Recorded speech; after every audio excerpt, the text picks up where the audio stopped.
আল ফাকরু, ওই সুফি ধনী হবে না, ফকির হবে, গরিব হবে।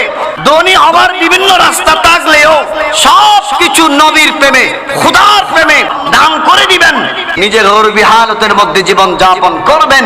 জগতের মানুষ হযরতে জুনাইদ বাগদাদী রাহমাতুল্লাহ আলাইহি বলেন, ফকির যদি তাকে হতে হয় কোন নবীর মতো ফকির হতে হবে? তিনি বলেন, ওয়া আম্মাল ফাকরু ফালি মুহাম্মাদিন সাল্লাল্লাহু আলাইহি ওয়াসাল্লাম, আমাদের নবী, দয়ালু নবী, রাহমাতুল লিল আলামিন, যিনি পাহাড়কে যদি বলতেন স্বর্ণ হয়ে চলে আসো, স্বর্ণ হয়ে চলে আসতো, তারপরেও গরবি হালতের জীবন যাপন করেছেন। সুবহানাল্লাহ।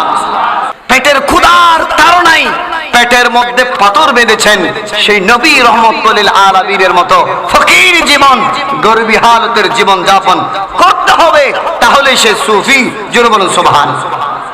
যে আল্লাহর নবী রহমতুল লিল আলামিন ফকির জীবনকে বেশি ভালোবেসেছেন, আল্লাহর দরবারে সব সময় দোয়া করেছেন, আল্লাহুম্মা আহিনি মিসকিনা, আল্লাহ আমাকে মিসকিন অবস্থায় জীবিত রাখো, ওয়া আমিতনি মিসকিনা, আমার মওত যেন মিসকিন অবস্থায় হয়, ওয়াহশুরনি ফি জামারাতিল মাসাকিন, কিয়ামতের ময়দানে আমি নবীকে যখন আপনি উত্তোলন করবেন, আমি নবীকে যখন কিয়ামতের ময়দানে উঠাবেন, সেটা যেন মিসকিন অবস্থায় হয়।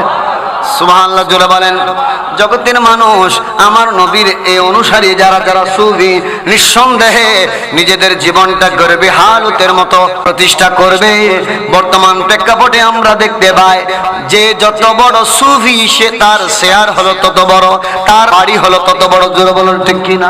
বিশাল বিশাল বাড়ি গাড়ি, বিল্ডিং, চাকর বাকরের কোনো শেষ নেই। জোরে বলুন না ঠিক কিনা?